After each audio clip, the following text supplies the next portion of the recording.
እነሱ እኮ ልጆች ናቸው ይጫወቱ በጊዜያቸው። እንደ ሙዚቀኛ ባትሆን ምን ትሆን ነበር? እኔ በቃ ሙዚቃ ነበር ፍላጎቴ። አይ ባላገር ይሏል አለባበሱን ያየን የሚለው ጌታው አትገዛኝም እንዴ ምናምን አልኩና ተናዶ ሄደ ልጁ። ባላገር ስድብ ማለት ነው ይሄ ነገር አልኩና ምንም በርካታ ስራዎች ብሰራ ትልቁ ብራንዴ እሱ ነው። አዎ እውነት ነው። አግባታለኝ እኔ እኮ ትዳር አለኝ።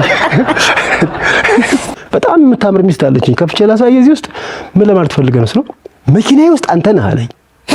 መሮት ነው እሱ። መኪናዬ ውስጥ አንተ ነህ፣ ቤቴ አንተ ነህ፣ ድምፅ ስልችት ያለኝ ሰው ብትኖር አንተ ነህ።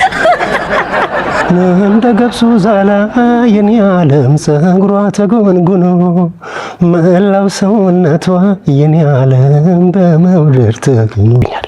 እንድችን የጤና ነገር ካነሳሃት አይቀር ብዙ ሰው ጥያቄ ያነሳል። የጤና ነው ወይስ ክብደት ጨመረሃል? ትንሽ ዝም ብሎ መጨመር ነው የጤና ነው? ብዙ ጊዜ ደግሞ እድሜም ከፍ ሲል ተያያዥ ብዙ የጤና ችግሮች ይዘው ይመጣል። ውፍረት ብዙ የሚመከር ነገር እንግዲህ ምንድነው የኔ ውፍረት ከቅርብ ጊዜ ወዲህ የመጣ ነው።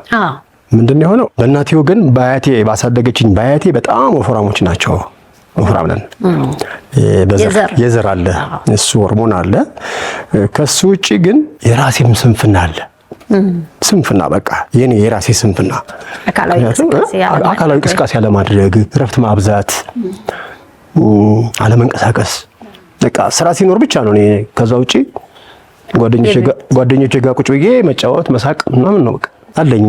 ብዙ ማህበራዊ ጉዳይ አለኝ የምገናኝበት፣ የመነጋገር ማህበረተኞች አሉኝ።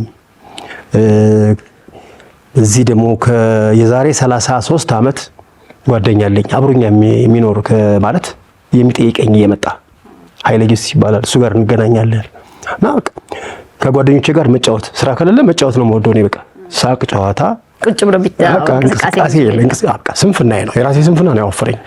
ሌላ ምን። በጤና በኩል ግን እግዚአብሔር ይመስገን የሚገርምሽ ይሄን ሰውነት ይዤ ምንም አንድ ነገር የለብኝም። ትልቁ ነገር እሱ ነገር የለም። ስለዚህ አሁን ስራ ጀምረሃል ማለት ነው? ኦፍኮርስ አሁንማ 10 ኪሎ ቀንሻለሁ። አሁን 10 ኪሎ ቀንሻለሁ።